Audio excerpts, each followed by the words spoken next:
What are we doing? We are live now. So, yeah. Yes. Where's so, how the Ivy? heretics? Our friend Stephen Lett is going to the Netherlands. He's going there the 20th of April. And as a comedian, I think it's funny that he's going in what Americans would refer to as 420. Do you know why 420 is fun? I know. Europeans don't know. Okay, 420 is a code for Mariana. And Amsterdam is famous for Mariana. And ex-Jehovah Witnesses are famous for conspiracy theories and numerology. So it's fun that no one made that connection. That's great. Yeah, that's great. But our American friends, they send me messages like LOL 420, LOL. Europeans don't get it. Yeah. So your name now I get it. Your name is Hassa Viersma. Viersma, yeah. And why did you leave the Jehovah Witnesses? I didn't leave. I was kicked out. I was kicked out because my experience is I'm a survivor of sexual child abuse in my youth. From I was nearly 7 years old until almost 18 years old. It was by an uncle and an aunt, also Jehovah's Witnesses, and I went to the police. And they don't like it. So, yeah, and I was, how do you were call that? disfellowshipped for bringing reproach to the brand of Jehovah. Yeah. I went to the police to say my brother and my sister, my aunt and my uncle, but we call each other brothers and sisters. I gave him to the police, so it's not okay by that. And then they said to me, bye. For bringing reproach to Jehovah's brand. Yes, yeah. Do you think it's wrong of me calling it a brand? And not a religion? No, it's okay by me. Because they make a lot of money. Yeah, they make a lot of money in a religion. Yeah, I know. Yeah, and the idea that going to the police could hurt the creator of the universe, that's ridiculous. Yeah. So you don't hurt Jehovah, you hurt the brand. Yeah. Yeah. And now there will be Stephen Lett is coming to Amsterdam, and you're a part of an organization called, can you say it? Sauce. Sauce, yeah. It's a stichting, a foundation against Watchtower Shunning. Yeah. And foundation is called, what you said? In Dutch, you call it stichting. Stitching. Yeah, I like that because, stitches get snitches. Yeah. We are for Watchtower, we're snitches, Snitches, yes. And you have we are a mosquito on an elephant. So the focus on this protest is, like always, human rights. Yeah. It's not about my Jesus is better than your Jesus. Sorry? It's a secular protest. And it's for human rights. And what do you want to achieve with this protest? I want to achieve that there are some people, they open their eyes and open their ears, and they see where they in it, it's a cult, where they in. Heidi. So I had to mute you, Heidi. Yes. You have some feedback. Can you try again now? Is it okay now? Yes, it's okay. So you also grew up as a Jehovah Witnesses, or you're just a fan of apostasy? No, I grew up as a Jehovah Witness. I was 6 years old when my parents started to study with the Jehovah Witnesses. Yes. And so did you leave or did you get kicked out? No, I left. I left the organization in 2007, and in 2017 I wrote my disassociation letter. Okay. So why did you leave? Now I left because of the I started looking at the teaching of Jehovah's Witnesses, and the many times I altered the doctrine. And somebody made me aware of the baptism questions. I got baptized in 1979, and the baptism questions was totally different in 2019 again. They changed it, I think, 3 times afterwards. And I thought, well, I didn't get baptized in that questions I asked lately. It were different questions. And I thought something is wrong. My baptism isn't legal anymore. And then I started to do my research, and I discovered that a lot of main things changed. And of course, you are on the internet, and I saw a lot of changes, and I came across child sexual abuse. I came across a lot of dirty stuff. Being member of the United Nations, we all know all that type of things. The Malawi, Mexico scandal, the way they treat what happened, the sexual abuse, how they treat the victims. It was terrible. So in 2007, we just stopped. We didn't go to the meetings anymore. And in 2017, 10 years later, we wrote our letter because we didn't want to be part of this organization anymore. I don't want to be counted as a member. So we wrote the letter, and we asked them to please just inform us that we are actually disfellowshipped. But I'm waiting for this letter. I haven't received anything yet. Yeah. Someone asking her if you're from South Africa. Yeah, I am. You are? Yes, I am from South Africa. Something is wrong here. Well, hang on, my camera is not that. Yes, I am from South Africa. Born in South Africa, Okay. but I live in the Netherlands for 36 years already. 36. Yes. Okay. Yes. I thought it was something to do with. Okay, I'm not an expert in English accents, but I know in South Africa there's something called Boer, basically Dutch people living there. They speak Afrikaans and it's Dutch. I thought it was something to do with that. Yeah, the language, it sounds the same, but it's still the Dutch is still a difficult language when you come here, because we haven't got that many verbal what do you call it, sentences like we have in South Africa. South Africa is just a plain common language, and Dutch is a bit difficult. But the Belgian people can understand the South Africans better. Yeah. Yes.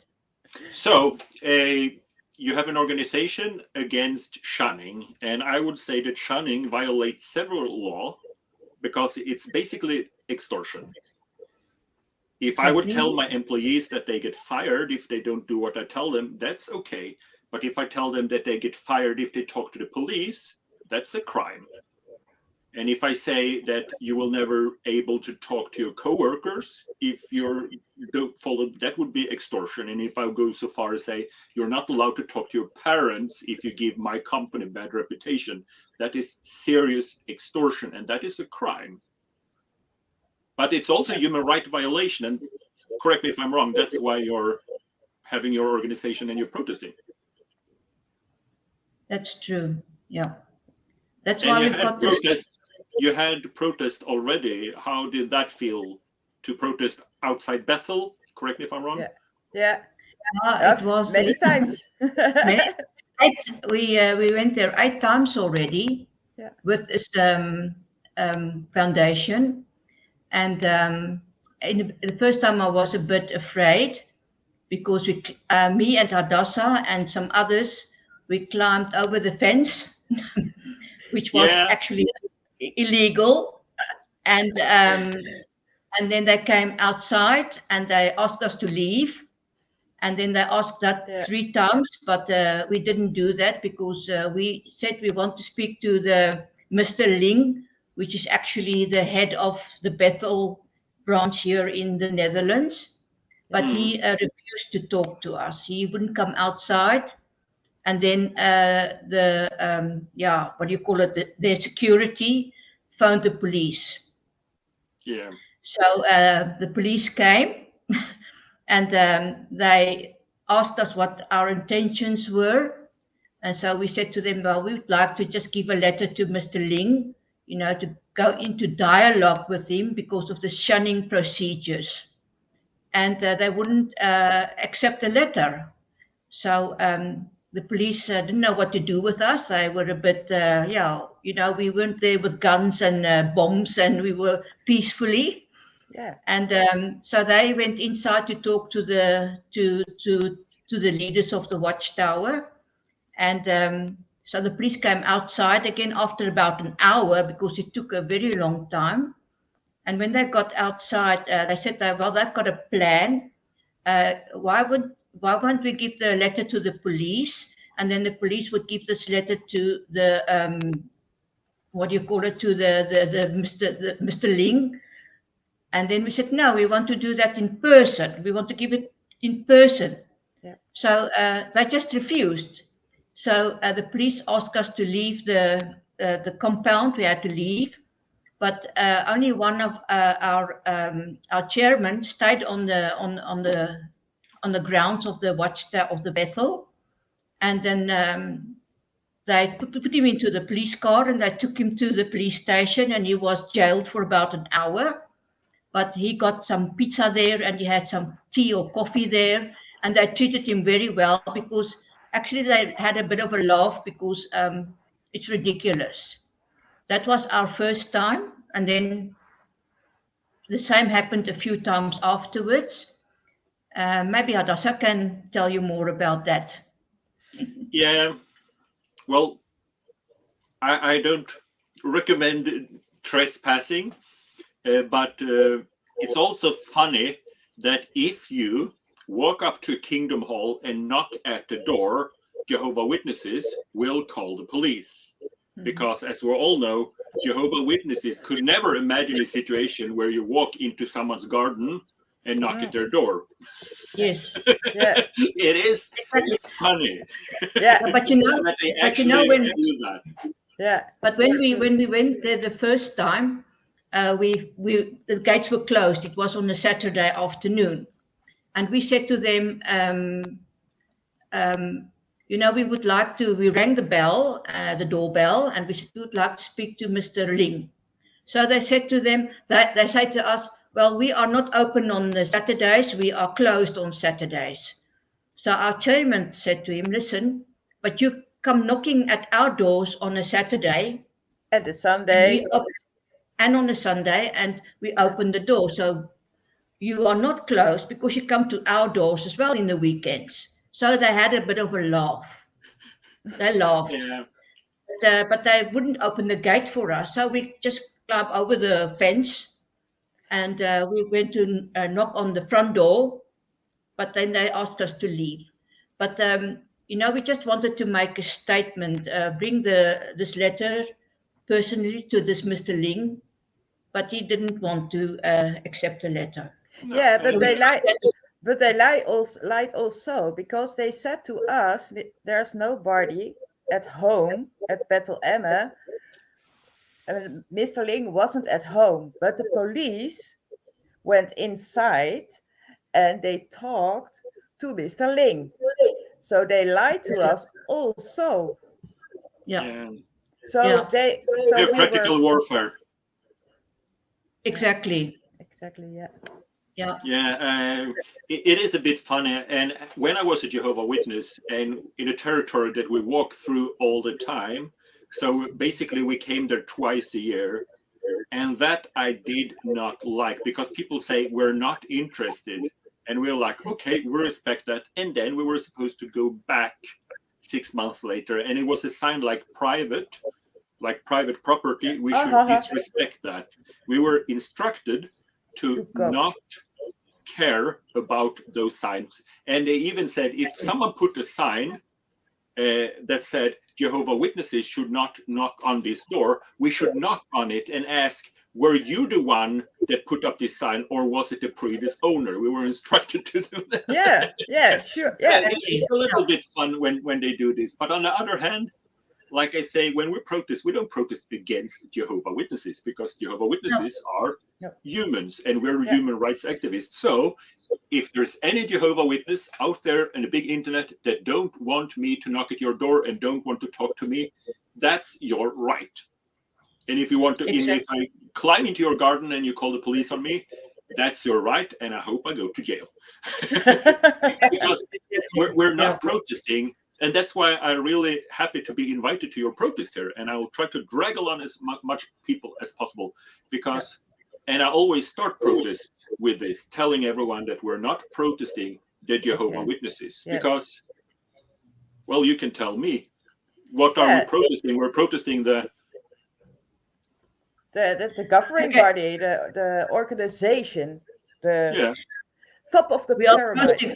We are protesting against the Watchtower shunning policy. That's our main goal. We want the stadium is quite big. Lots of people pass through there, and we want everybody to know when you get into this organization, and when you're say you're in there for 5 years or 10 years, and you find out, well, it's not right, something is wrong, and you want to leave, what the consequences are.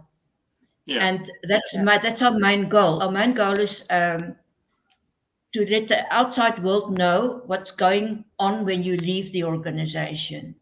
And also my reason is actually talking about child sexual abuse. There are a lot of victims also here in the Netherlands. Hadassah is also a victim of child sexual abuse.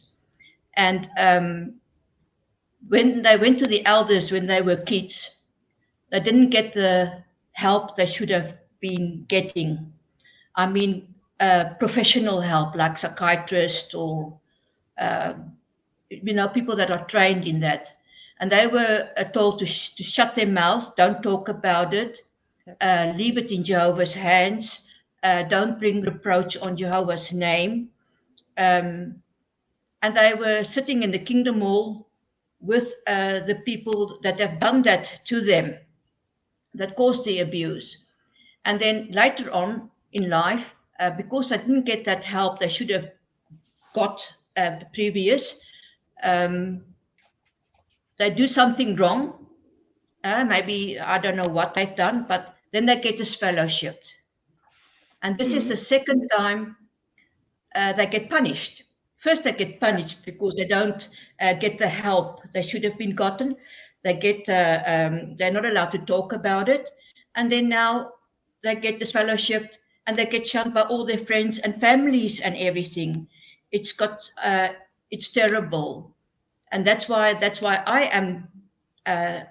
I'm going to this protest, and that's where I'm going to show the people outside, outside that stadium, what consequences it's got. It's terrible. It's a punishment for the victims. Yes, that's my motivation to just do that. If I would be the Jehovah's advocate and defend Jehovah Witnesses, I would say that CSA happen everywhere, and the organization is not responsible for what individuals do, and the elders are not trained professional, and they just do as good as they can.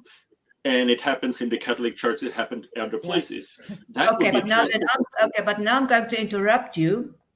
Yeah. The Pope apologized. Yes. So the difference is, but this governing body, what do they do? They say, "Oh, these apostates are lying. It's not true. We don't have pedophiles in our congregations. We don't protect them. They are all liars." Yeah. Don't they say that? Yeah. They do say the difference is, if there are any Jehovah Witnesses watching this, kudos. And like, we have no problem with Jehovah Witnesses as individuals. Not But at all. No. Not at you all. just answer the Not at all. difference between Jehovah Witnesses and, for instance, the Catholic Church is that the Catholic Church don't tell their members that, as far as I know, I've never been a Catholic. My wife is a recovering Catholic, but I'm an ex-Jehovah Witness. But I have the impression that they, as of today, they don't walk around to tell people that the best help you get from the Catholic Church. Our priests are the most qualified to do anything. Like, they don't tell the members that the priest is a gift from God in every situation.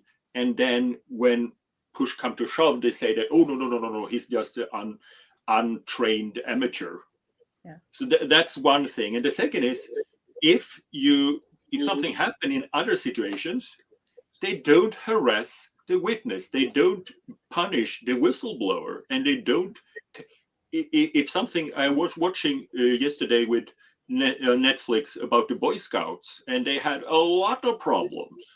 Yeah. So it's not only Jehovah Witnesses, and they had a lot of problems, and it was a lot of handling it the wrong way in order to protect, don't bring a reproach to the Boy Scout's name. Exactly the same. But the difference was, if you as a Boy Scout call the police, you will not be kicked out of your loving family.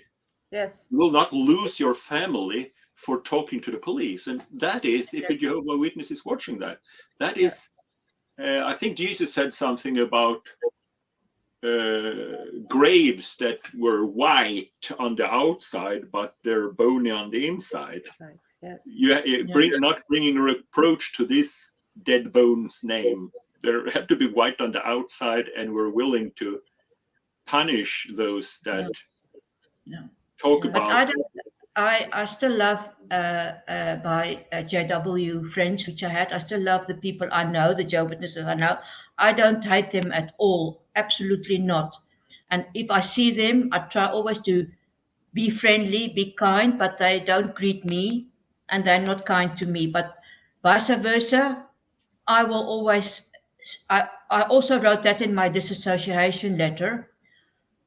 I am still 80, the loving 80, and I will never change. I will stay the same.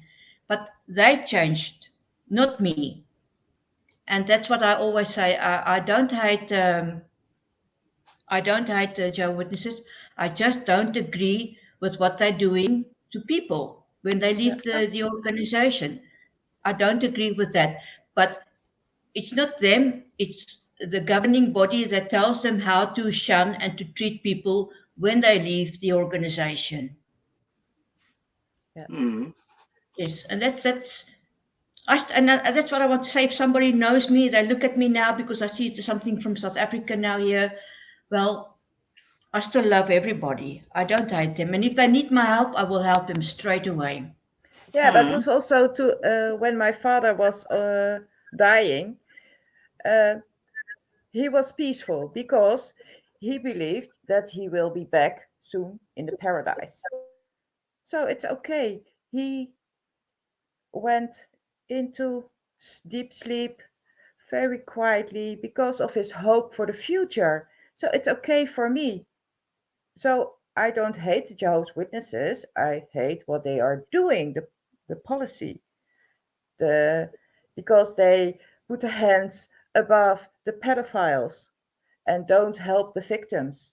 A very good friend of mine, she lived in Sweden. She had the same experience as me, just a little bit heavier.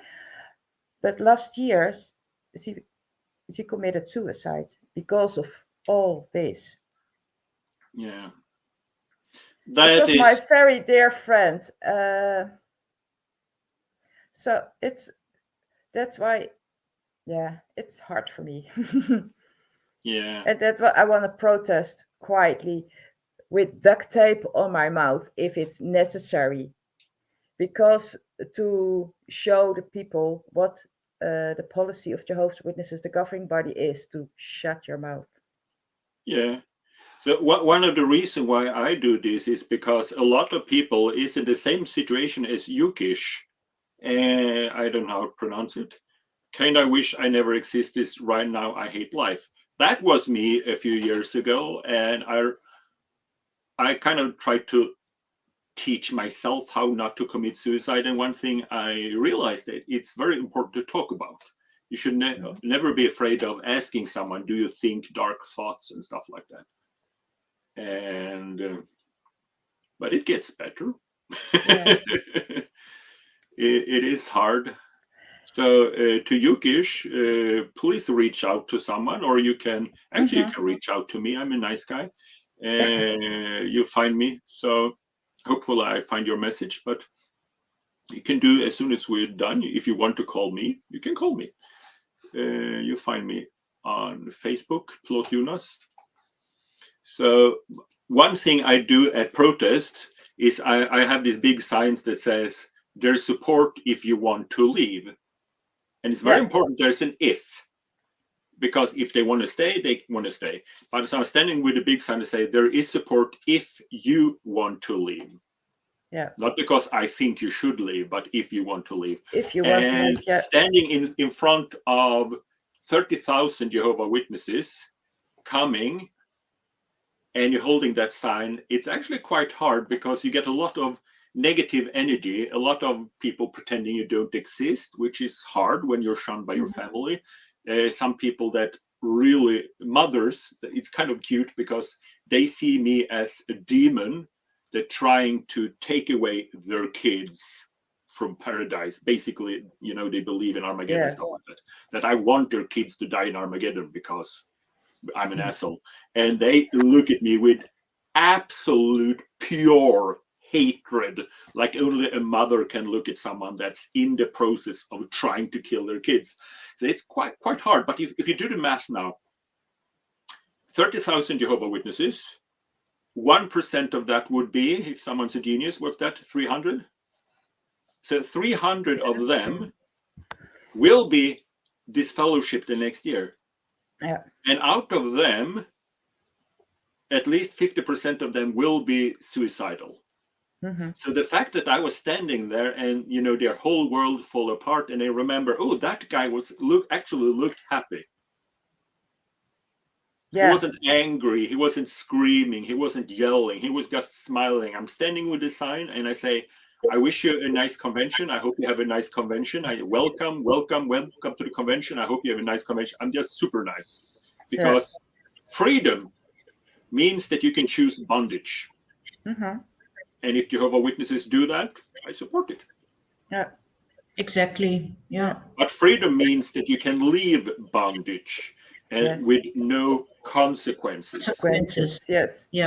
And that's where Watchtower commit a crime. Yeah, and if what you say also, so they notice there is life after the Jehovah's Witnesses, and there are many people to catch them, you know. I want to help everybody who wants to go out there with all my love in me. You're not alone.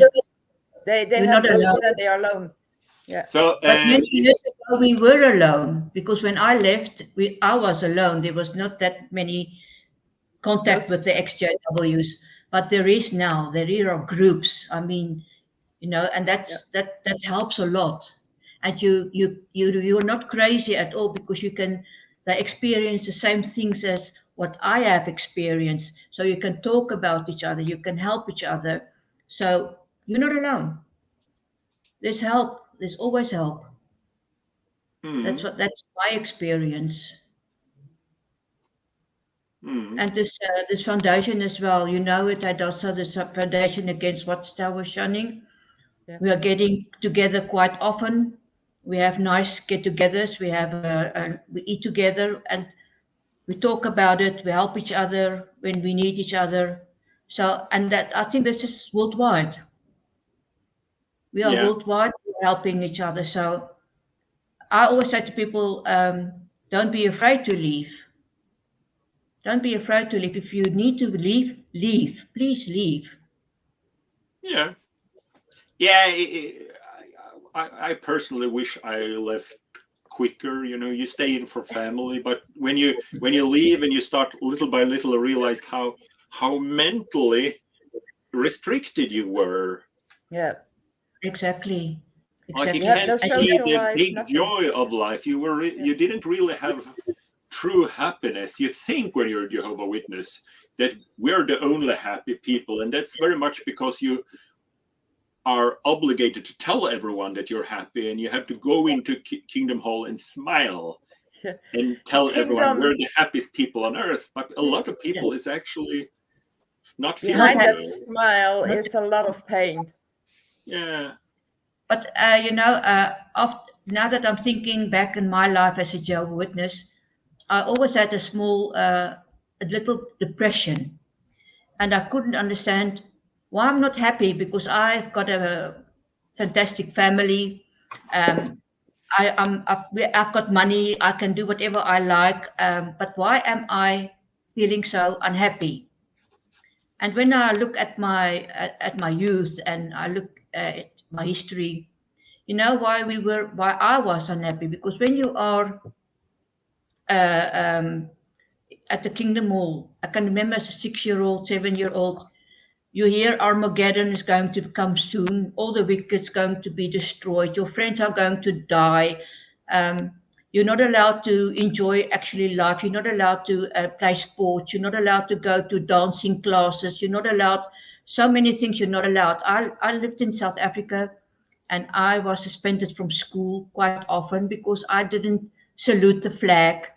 I didn't sing the national anthem. Uh, People were looking at me. They teased me at school because of being a Jehovah Witness, and they would always tell me, my parents would tell me, but that's good, because that we can see that's what a Jehovah Witness is. You know, they must you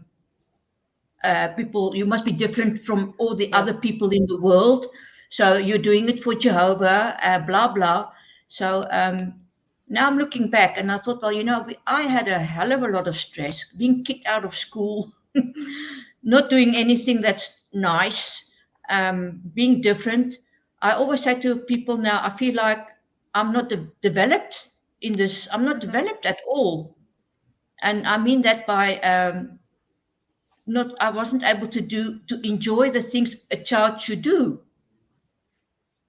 and that's why I think, that I had this little depression, because now people say, what's wrong with you, because you've changed so much? Yes, because I'm enjoying my life, and I don't have this Armageddon hanging on my head, and it's going to happen tomorrow or next week or next year, because that's what we were taught.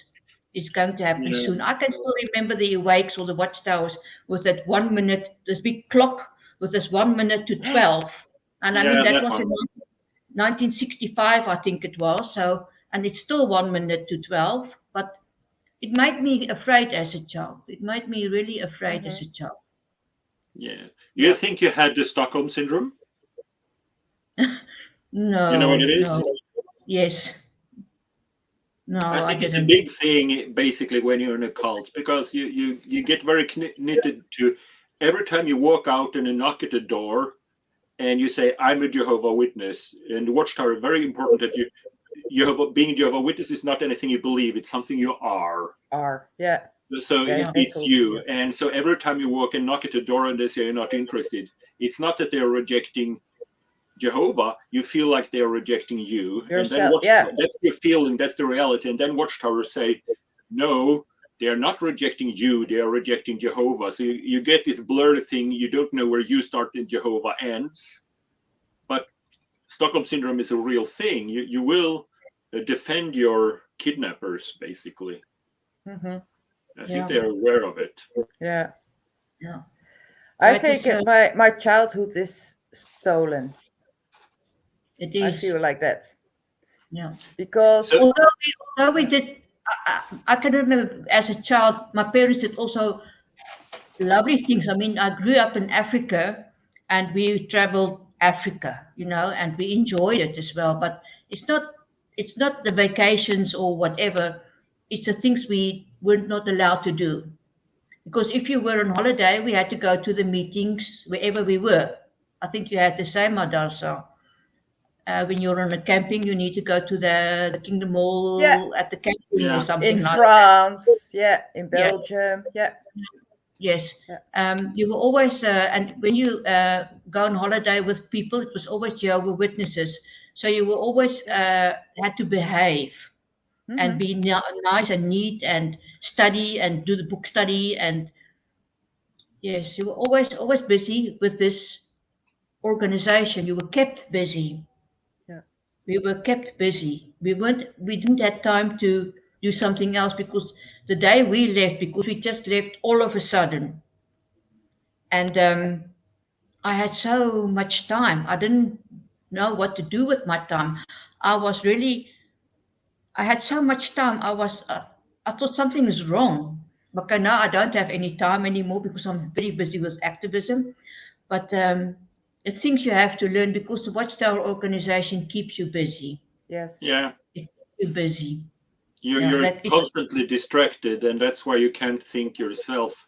I remember when I moved out to isolated territory, I was a true believer. I moved out to isolated territory in Norway. I lived in a Toyota Starlet. I had 3 boxes, one with food, one with literature, and one with clothes. And I was just out in field service all day.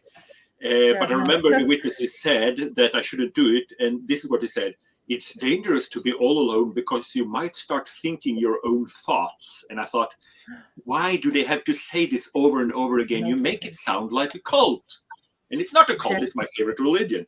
But that's one of the reasons why I moved out alone. So it was just me and Jehovah, because all those people that were acting like they were in a cult, while in fact it's God's one true religion, that doesn't make any sense. No. I hate it when they say that. You might think your own thoughts. Yeah. But I must say the unassigned territory was nice. I thought it was quite nice because we would go with a caravan. It was in Africa and we would travel far.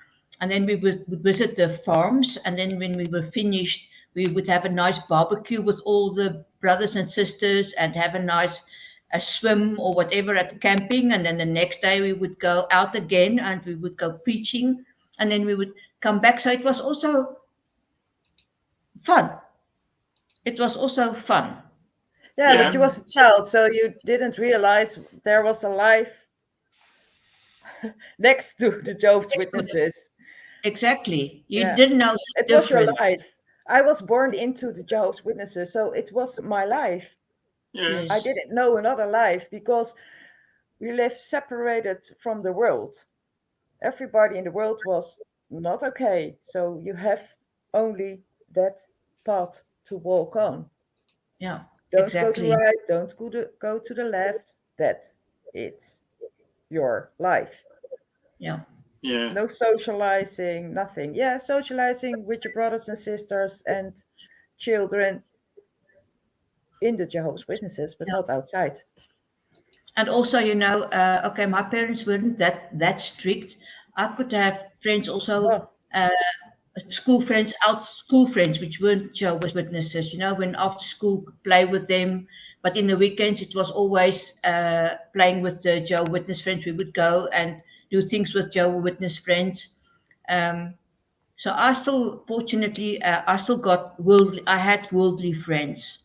So my parents wasn't that strict, which was nice because when I came to Holland, we got into a congregation that was very very strict, and I had to adjust to them, because when I played with somebody outside the congregation, the JW kids would run to their parents and tell them Adi was playing with whoever, and then the parents would go to my parents and tell my parents what I have done playing with other kids. So that's also a big issue in the organization. They gossip.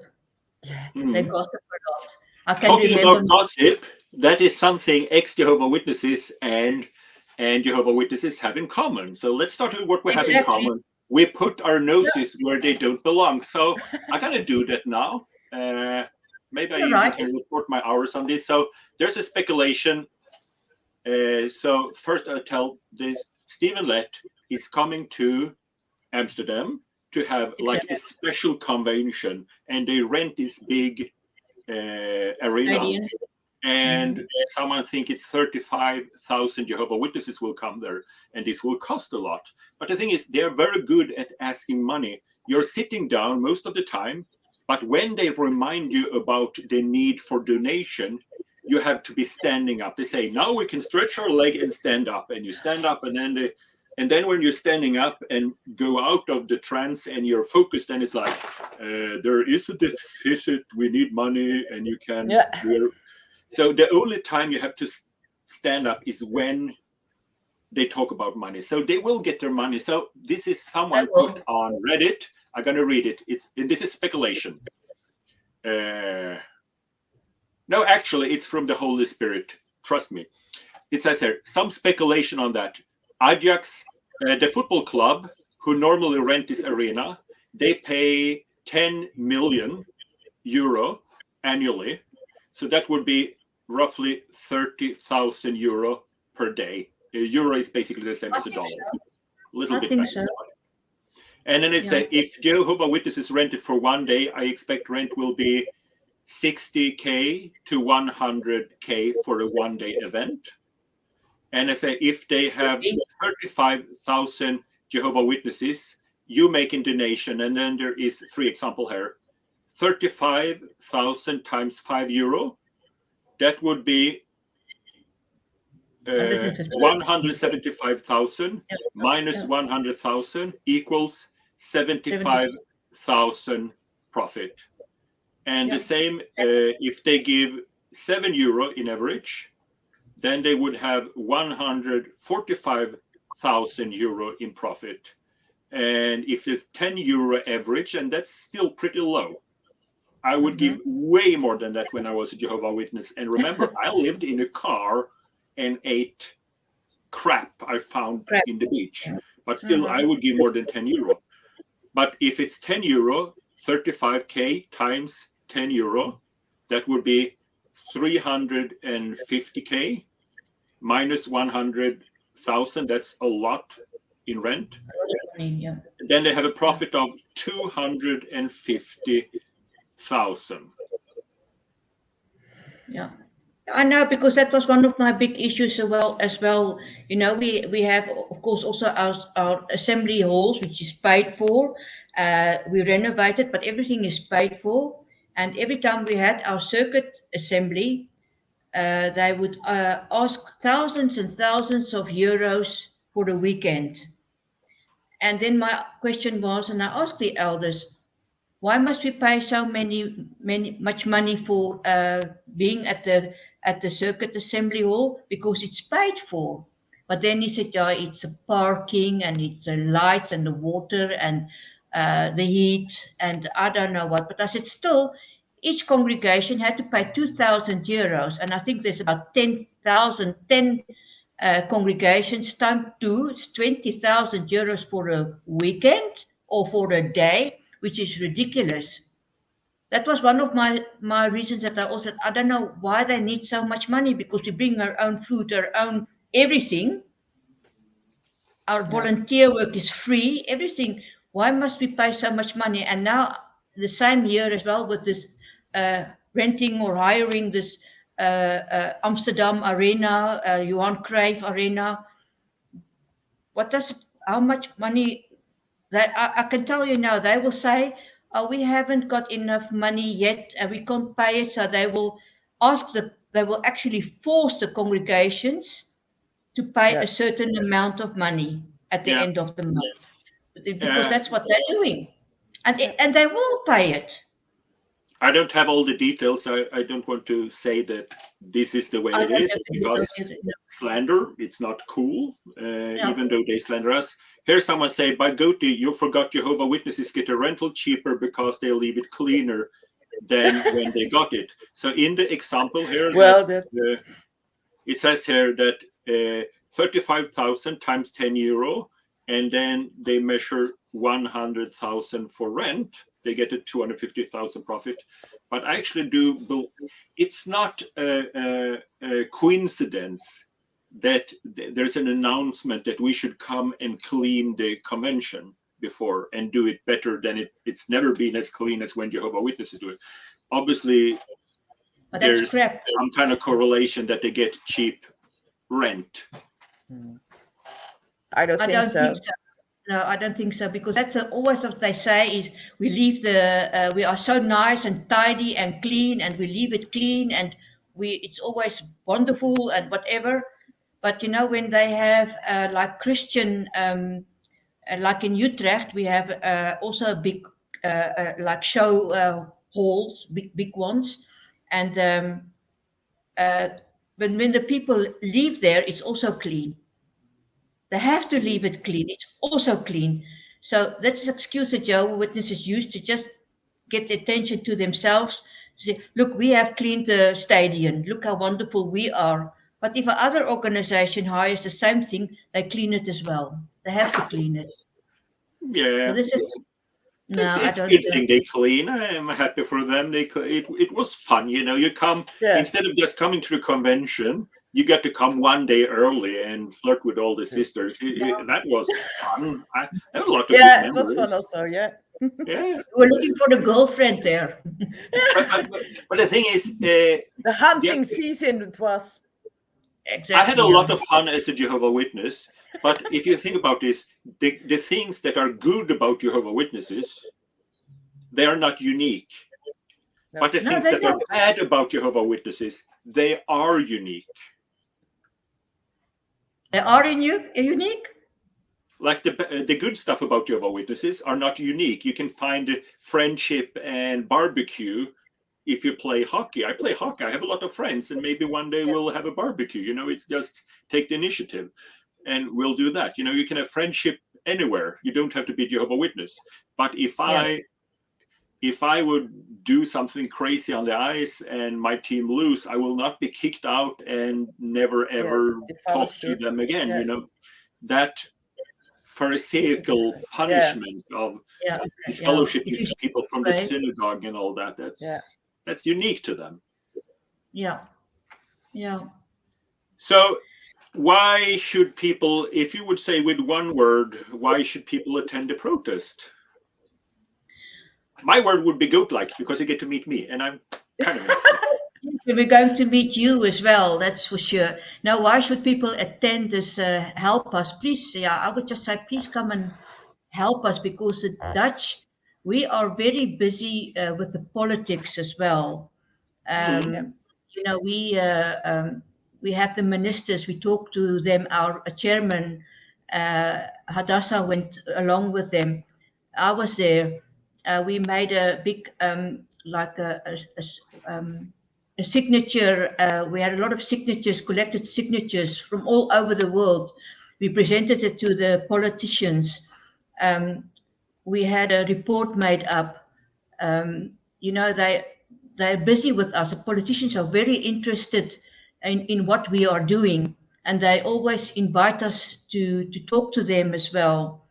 And now we also invited some politicians to come to the arena, and we inform them. But the more people that's going to support us, the better. Then we stand stronger. And together we are stronger. Yeah. And it would be nice to have people from all over Europe. I mean, Holland is central. You know, you take a train and you are here within a few hours. So it would be wonderful if we have more people with different languages to show the Jehovah's Witnesses as well that there is a unity amongst ex-JWs, and to show and that we don't shun. They are shunning us, but we don't shun. We love them. And that's what we want to show with this protest as well, because we had a little meeting last week, Saturday, and we are going to stand there with some billboards and sheets, and it's going to be like, we love you, little hearts on it. We're going to show them that we still love them. And the more that's attending our protest, the better for us. Yeah. And I always because this is kind of my vacation. How many protests did I do last year? 4. It was Sweden, Malmö. It was Hillerød, Denmark, and then it was London and London. So, Yes. and my worldly woman, she comes with me because, so I had to do the vacation thing, you know, because we only get one life. Should I be standing outside the convention being miserable? No, I already done that. No. So now I actually have super fun with the witnesses, because I don't have shame. You're supposed, when you're a witness, you feel shame and you feel guilt, but now I don't do that. So when I go to a convention and they smile, I smile back at them. And if there's an old man looking forward to resurrection because he's 5 minutes to dying, and if I can talk to him, I don't tell them. You know what I tell them? Because I see no reason to tell a dying old Jehovah Witness that you wasted your life and you're going to nothing. What I tell them, I put my hand on her shoulder and say, brother, those who trust in resurrection will never be disappointed. Mm-hmm. That's true. Yeah. Because they will not. They die, and they will never be resurrected, but they don't know. But what's very important, but I also think it's very important is, you know, like the governing body, they speak nasty about the people that's leaving the organization. They call us maggots. They call us, we return to Satan. We are liars, and we want to show them the opposite. We show them the opposite. We want to show them love, and that's also one of the reasons that I'm going there. I'm to show them, you know, love. We love them.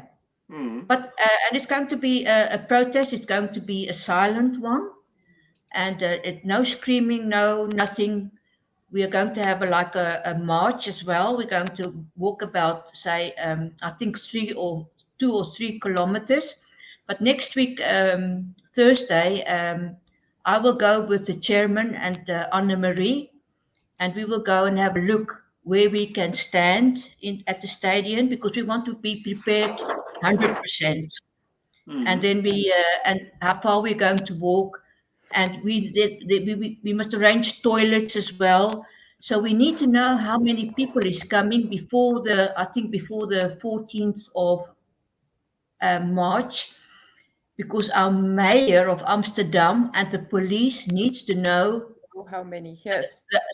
How many people is coming, because we need to arrange it, because the Dutch are very it must be well organized. Yeah, but normally you give them a number and they know that you don't know exactly what to do. Yeah. I do.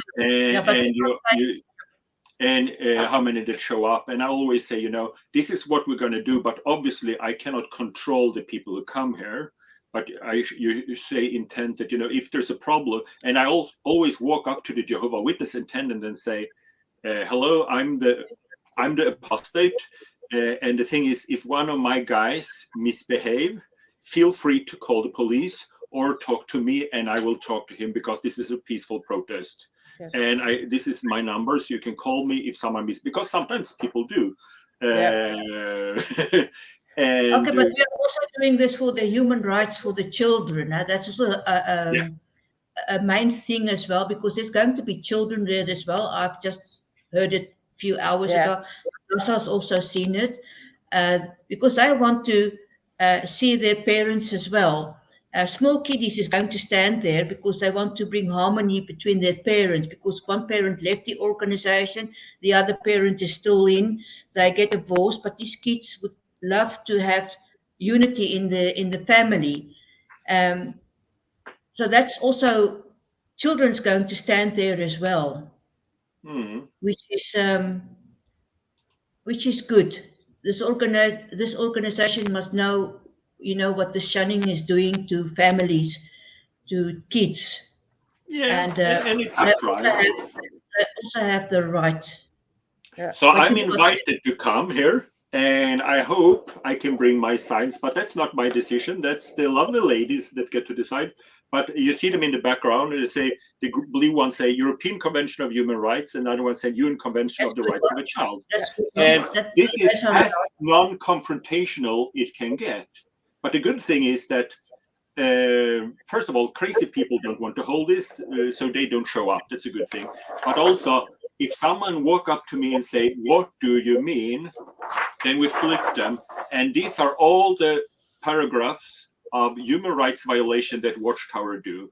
So I can say one, like you, if someone would ask you, I'm not going to put words in your mouth now, it's just as an example, the UN Convention of the Rights of a Child, and someone say, "What do you mean?" Then you can tell your own story, and you can point at paragraph 19 that says that each child had a right to child protection from child abuse. Well, exactly. If we assume that even if Watchtower and the elders are well-meaning and do everything correct, let's cut them some slack. They are window cleaners, plumbers, and they do their best. Let's say they do their best. Yeah. But the fact that you're cut off from the police, which are the professionals that can do better, that is a human right violation. The fact that you will not, because if you live in some kind of Stone Age society where everyone is an amateur and the elders do the best they can, then it would not be a human right violation. But if you don't live in a Stone Age society, so you have a window cleaner and a professional, and you're cut off from access to the professional. That's a human right violation. Children have the right to pick the best option, and Netherlands is not a Stone Age society. Absolutely not. No, so you have the right to talk to professionals. Yeah, you know, and that's why I like these signs, and I'm what you call it. I'm asking, and maybe I can bring them. I have like 30 of these. Protesting is expensive, so that's why I have kind of very plain things that I can reuse. Every year I buy more and more signs. So last year I bought signs for 10,000, but then I have professional things, and I use over and over again. And you have T-shirts as well, eh? A lot of T-shirts. Yes, and we can make more T-shirts. Bring them along as well. It's a good thing with color coding. So that's why I have blue, white, and green. Yeah, it's okay by me. If I get one, it's okay by me. I will wear it. Me too. But also, I want to mention as well that we have also the best lawyer in Holland. Yes. It's called Prakken de Oliveira in Amsterdam, and she is the best lawyer when it comes to human rights. And we are using her, and with next week there will be a court case. We are very organized. It's not like we are just going down to Amsterdam and we're going to have a protest. And no, we are organized, and so people must be prepared that they must adjust to how we are going to do it here in Holland, and it's going to be a decent protest. So there will also be a lot of media. A lot of media is going to be here. Yeah, that's for sure. And most of the media I know, still in the last few years, I've spoken with them, but it's most important. A lot of media, because we can reach more people. Maybe you can tell about the documentary. Oh but on Videoland in the Netherlands there will be a documentary about Jehovah van God los. It's the Dutch title, and it's I can't say a lot of it because then it's bad entertainment. So it's on Videoland, 13 March. It will be on Videoland, Okay. It's about, so it's a documentary coming out. Yeah, it's a documentary, So I don't see the event address. Is it released later? Ruby Queen asked. And what's the name of the arena, because I can't pronounce it? Johan Cruijff. Johan Cruijff. You know the soccer player Johan Cruijff? I play hockey. We despise football players. Oh, sure. Many people that play those football, they know Johan Cruijff because he's very popular. So the stadium, they named it Johan Cruijff. Well, why do you call him Cruijff if he's popular? You know Rembrandt, the guy who cut off his ear? No, Van Gogh. Van Gogh, he was the guy who cut off his ear, wasn't it? Yeah. How do you say Van Gogh in Dutch? Van Gogh. Yeah, that's why he cut off his ear. It's the harde. Van Gogh. Yeah. It's a miracle he didn't cut off both ears. And also what the foundation wants is they want to the shunning to be banned by law. So that's also a thing we want to achieve in the future, is that the shunning must be banned by law. Yeah. That's our main goal. Because it is, when it's organized. No, but there's no law against it. Well, the thing is, it is a judge that will decide, because you cannot say that in Holland you're obligated to talk to people you don't want to talk to. That's not possible. That would be oppression. I don't want to talk to everyone in Holland, and no one should force me to do that. And if a Jehovah Witness don't want to talk to me, he should not be forced to talk to me.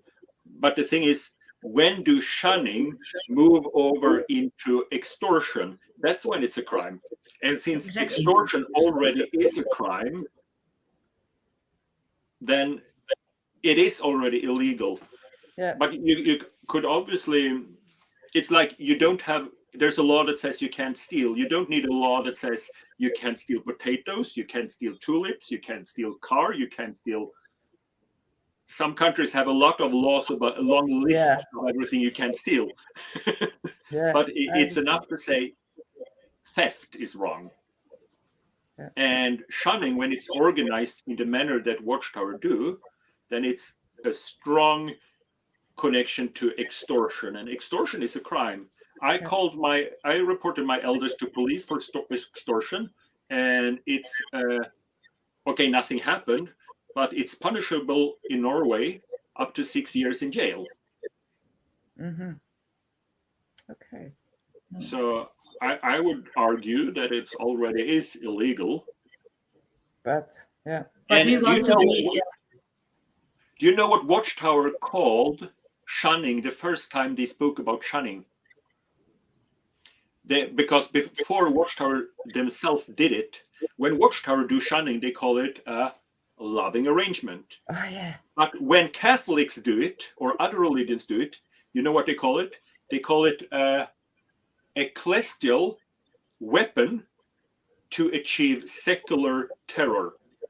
Mm-hmm. Yeah. And that's Watchtower's own word, ecclesial weapon for secular terror. Weapon to achieve terror. Yes. That's their own words. Yeah. So how can it be okay to use something to achieve secular terror? Obviously, secular terror is terror, and that's kind of wrong. Yeah. They just call it loving arrangement when they do it, but secular terror when the Catholics do it. Yeah. And the Catholics do it not very often. It's very weird, not common when the Catholics do it. Yes.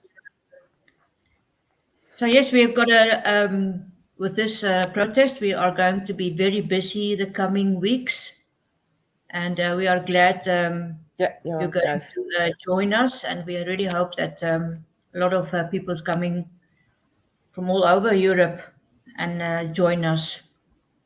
Yeah. So So I will try to bring as much people as possible, but if someone don't agree, because we, and when I say we, you have doing most of the work, I'm helping a little, but assistant, yes. We put in the legwork and we have a message. So if someone don't agree with our message, we support their right to have their own protest.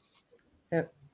Yes. Like if someone wants to say that our Jesus is better than Watchtower Jesus, of course they should have their own protest. But and then they also but then they are responsible for themselves. Then our foundation can't say for instance something will happen, say for instance there will be a fight or whatever, then the foundation is not responsible for that. Then it's their own, then it will be their own responsibility. That's what we just must make clear. You must either work with our foundation and keep to the rules, and if you don't, rules, then yes. if you don't, then it's your responsibility if you do something outside the foundation. That's one thing that's very important, yeah. But we've got the same message. Actually, it's against shunning, and it's against this human right. Shunning's against human right, and that's the main goal. Yes, it's the main goal. Yeah, and I'm just making a point. We because quite often I arranged a lot of protests, and it's a lot of work. So we have a message, and we communicate the message to media, to politician, and if someone would just show up with a different message, they kind of ruin our party that we put a lot of work in. So we support other people's right to protest anything they want to protest. But this is a secular protest for human rights. And even if we're good friends and spoke many times, I ask if I can bring this sign, because I don't assume that, oh, I have some signs and you're okay with it. Because you're the one putting in 99% of the legwork. I'm just coming. It's like me and Stephen are the celebrities. Like, he's the celebrity inside and I'm the weird Norwegian celebrity on the outside. You probably have a lot of better celebrities. I'm just having too much self-esteem here. You know what I did? I feel like an idiot. When we prepared this, I said I will talk most because that's who I am. Sorry, I'm an asshole. But I said I will talk more than you because I probably speak better English. And now I realize you grew up in South Africa. Yeah. So I told her that I speak better English than her. I just assume she's a nice Dutch old sister. But we've got the accent. We're not perfect. I mean, hell, you know, nobody is perfect. Nobody's perfect. We're not Americans that. No, actually, have you seen English as a native? Have you seen the documentary of Lloyd Evans with Reclaimed Voices? No, I haven't.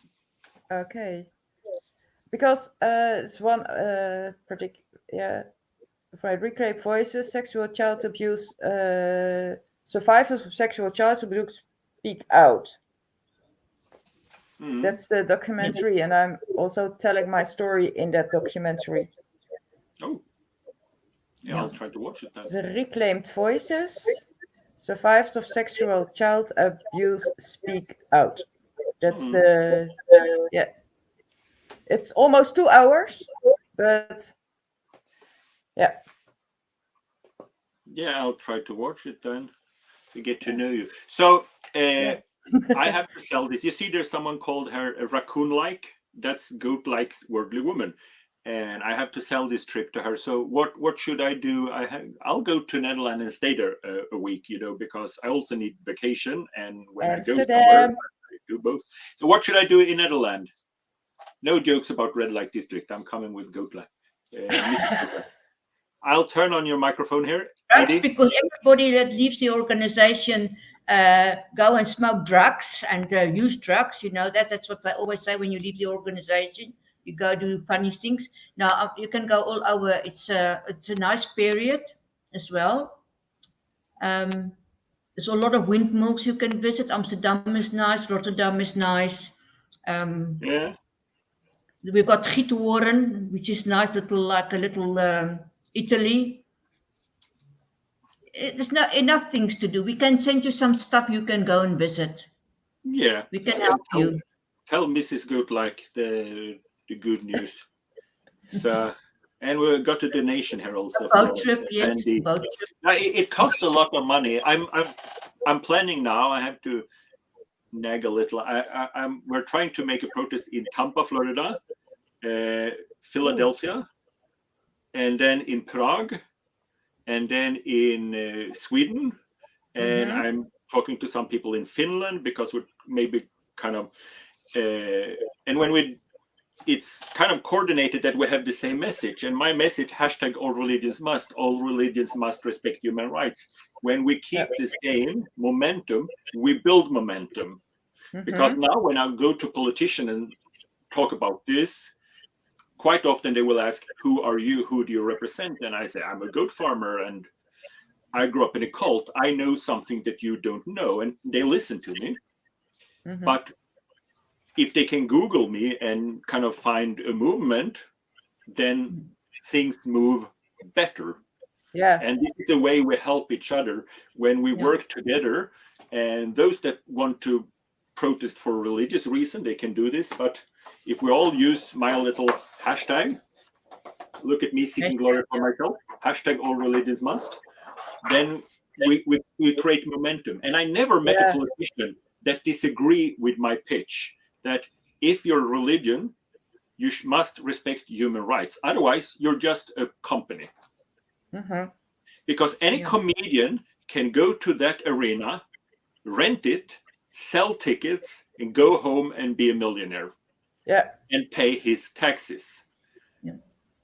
That's true. So why can't you just say, well, I am no longer a comedian, I am a religious church of comedy guy, and not pay taxes? There must be a difference between those that are religion and those that are not.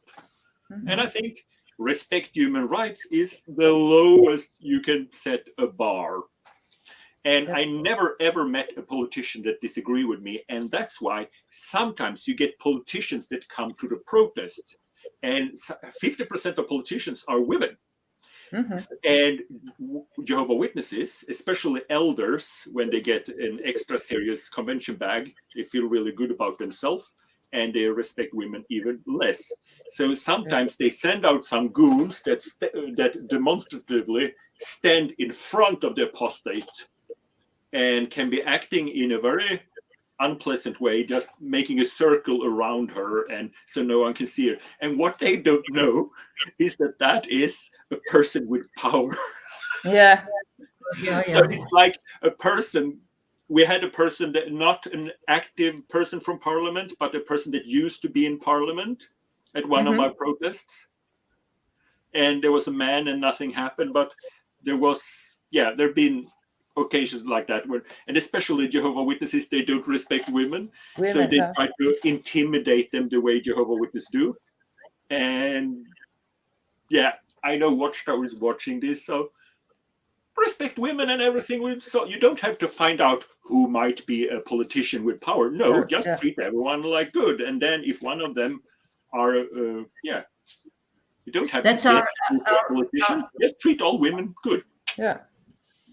Our chairman of this foundation of the Shunning, he's also very active in the politics.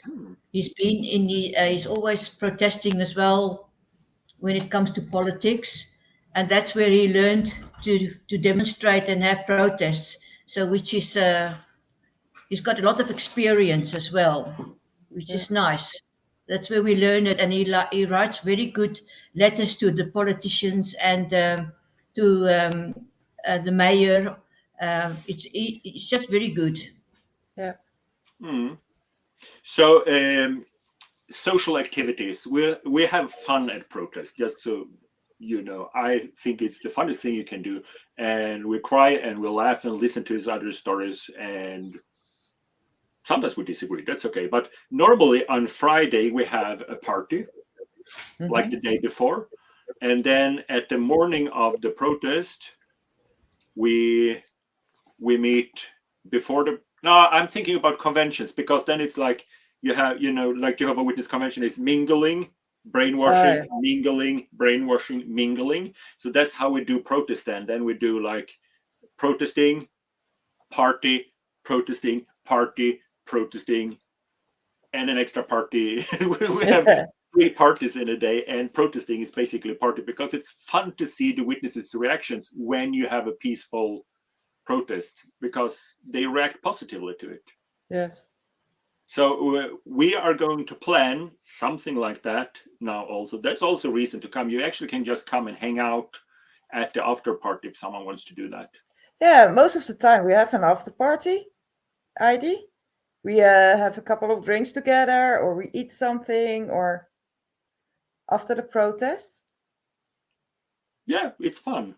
We only have one trip on this planet, so why not have Yeah. fun? Yeah. Yeah, I believe I spoke to Henry, our chairman, today, and he also said we must get together at about 11 o'clock on that Saturday morning, because that's when the people will start arriving into the stadium, and then we'll have the march, you know, when we have this walk, the quiet walk as well.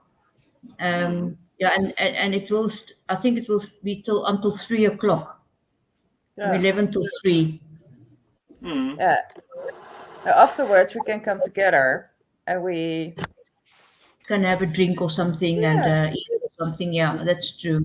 But that's, you know, Normally, that's, yeah, just my but that is, experience is if Jehovah Witnesses come, sorry I interrupted you, they come to a train station and stuff like that, then it's a good thing to be standing between the train station that's what we're going to and do. the arena. Yeah. And then during the program, the bad association witnesses, they go out to buy sausage and stuff, and we know where they go out. And normally that's where we are, like the local pub close, because the train people station want to and go out and meet us. So Yeah. they often go out and meet. So it's nice to have this mingle thing. But Yeah. like I said, you're planning this, so if you want to have a long march, we'll do that. So That's what I'm we're not going against to. That's anything. yeah, because the most of the Jehovah's Witnesses will come by train, which is the Bijlmer, and the Bijlmer is not that far from the It's near. stadium, so Yeah. they will walk. So we will walk as well from that train station To the stadium. until we get to the stadium. So that's it's about a 2-kilometer walk. So, and we might walk among the Jehovah's Witnesses. I don't know yet, but that's what we're going to look at next week, Thursday. We're going to see what we're going to do, how we're going to do it. So that's One that's thing I've been dreaming of. Oh, sorry, I interrupted you. And continue. No, I'm finished. Okay, one thing, it all depends, you know, donations. That's another thing Jehovah Witnesses and apostles have in common. Things cost money, but depending on how, if we get donations and how much, you know, you go to a railroad station, there are these big commercial things that you can rent. Yeah. Watchtower don't rent them because they don't like paying. They will send out people standing with sign that says "Welcome to the convention," stuff like that, because for them it's cheaper to have a human being standing holding a sign than paying the company that owns the sign. Yeah. And I'm just thinking about what if we would pay for that? Then we can have any message we want on those signs. But the signs must be higher than people, because otherwise they will just send out goons to be standing in front of it. But maybe we could look at that and just there will all be spend some money on that. ID. There will all be also a Lett screen. There's going to be a Lett screen as well. Yeah. There's going to be a like a car, and it's going to have a trailer with a screen on it, and it's going to like present. That's what we're thinking about. It's not sure yet, but we are busy thinking about exactly how it's going to be, and everything the governing body is saying about apostates, and that's going to be on the screen as well, so that the people that's attending must be aware of what the governing body what they say about apostates and how they react against apostates. So that's one thing we want to do as well. It's going to be a car with a trailer, and it's going to circle around the what do you call it, around the stadium. That's a plan, but you know, we still said it must be decent, it mustn't be provocative, it must be quiet, it must be decent. We mustn't make fun and jokes about the governing body. So we are busy to see what we're going to do about it. But that was an idea of somebody. It's a good thing when you have a message, you always try to see it from other people's perspective, and also a child's perspective. I remember there have been signs that were very ill thought, I would say. Like once there was a sign that says that, how can Jehovah protect you he can't even protect your children. That could be interpreted, especially from a child, like they are threatening us. Jehovah can't protect you. Jehovah can't protect. Understand? Yeah. From an ex-Jehovah Witness perspective that no longer believe in the space troll, it's kind of an obvious thing, like how it can protect you, he can't protect your children, talking about CSA.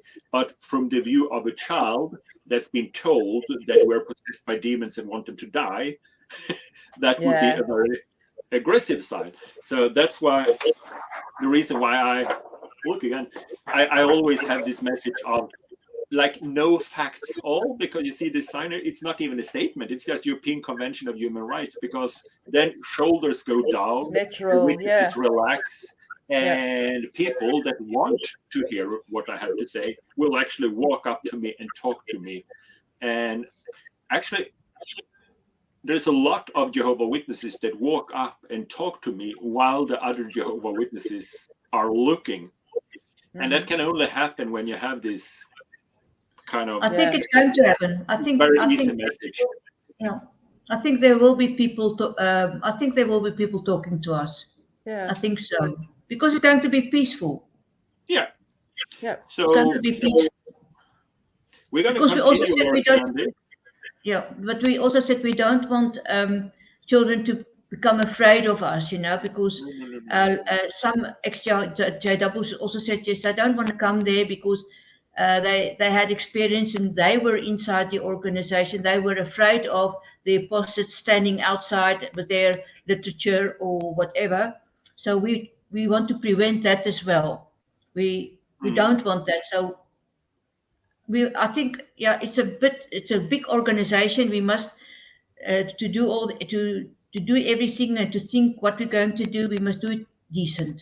And don't make children afraid. But we're not like that, So I will send you the size and so of all my signs I do have, and then I do have a budget for this year to buy more stuff that can be used in different situations. But like I say, it's your party, so I'm invited and I'm willing to contribute. But it's your decision. As long as it's secular, I will show up and have fun, and I bring my worldly woman. So the date is 4/20 for Americans, which is code for Mariana. 420.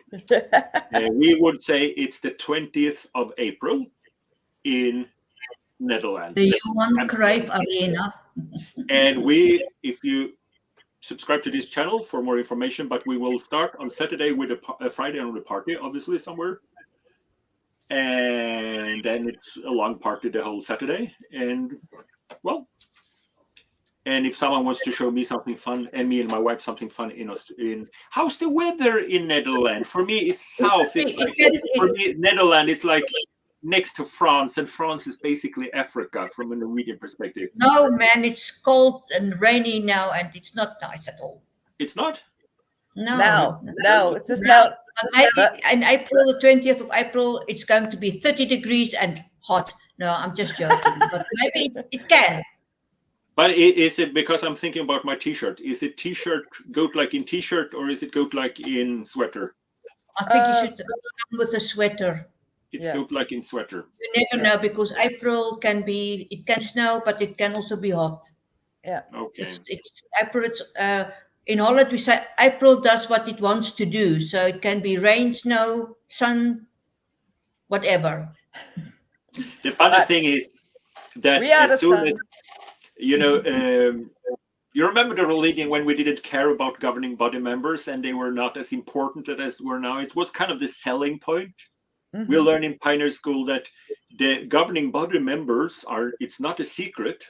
We have their name, but we don't care because we serve Jehovah. If you would go now to Kingdom Hall and say, do you know the name of the governing members? They would know all of them. They don't know. Yeah. They don't know, but they don't know the Bible either, because if I talk to Jehovah Witnesses at their carts, what do you call it, there in the city with the carts I got, and I ask them a question and they don't know, they refer me to jw.org. When I was a witness and I went preaching, I could explain a lot of scriptures and I could talk to people, but they don't have the knowledge anymore because they don't have No. preach anymore. They don't have to. They refer you to jw.org. Yeah. They don't have the knowledge anymore. The fun thing is because of the paranoia, but also because the way they lift up the governing body members now to be superheroes, basically. Yep. It's okay. It's their choice. If they want to worship a man, they can do that. But when we're outside and they want to make it more theatrical than necessary, they actually walk with the governing body like with a bodyguard around him on all, like we would be snipers, which we're not. But they make this whole thing like this is a very, very important person that needs to be protected. And well, okay, if they want to do that, that's okay. There are crazy people. Yeah. And I don't think shunning makes crazy people less crazy. So that's their thing, but I'm okay with that. But it's kind of funny because they try to frame it on us. Yeah. Like we're some kind of crazy people. They spread out rumors when I was in Melbourne, Australia, that during the Sunday we would storm the convention. No, we will not. I've never done that. No. We never would. And I strongly suggest no one else will, because even if you disagree with Jehovah Witnesses, like I disagree with Christmas, it's not real. Santa Claus is not real. But would we go into a family that celebrate Christmas and start yelling, it's not real? We don't have the right to do that. No. And we don't have the right to do that in a Jehovah Witness assembly. If they go there, they pay the donations to be there, to listen to the guy they believe was elected by God before he was born in 1919, because it was his destiny to be a governing body member. He was elected. Anyway, if that's what they want to do, we don't have the right to disturb them. No, but we're not going to do that. No, we're not going to disturb them at all. No, that's not our intention. I said it's going to be loving, and that's our main goal. Yeah, but also my whole family is there. So will be there. Yeah, so we must. My mother will be there. My sister will be there. My uncles, aunts, nephews, nieces. My whole family is that Saturday inside the arena. Yes. My sister is going to be there. Sorry, I just need to stand up. I have a cramp. My sister's going to be there as well, and her daughter and her parents-in-law. I mean, it's going to be they're there. So I must behave. Yeah. So we will behave, and I will behave. My worldly woman will behave. Hadessa will behave, and even Adi will behave. Yes. So if there's a Jehovah Witness watching this, we have no ill feelings against you, and we will meet you in Amsterdam in the Johan Cruijff Arena, the 20th of April. And, 11 o'clock in the morning. Yes. So we can talk about that later. So thank you very much for everyone, and don't hang up YouTube, but the live stream end now. So see you in Paradise/Amsterdam. Amsterdam. Yeah. So this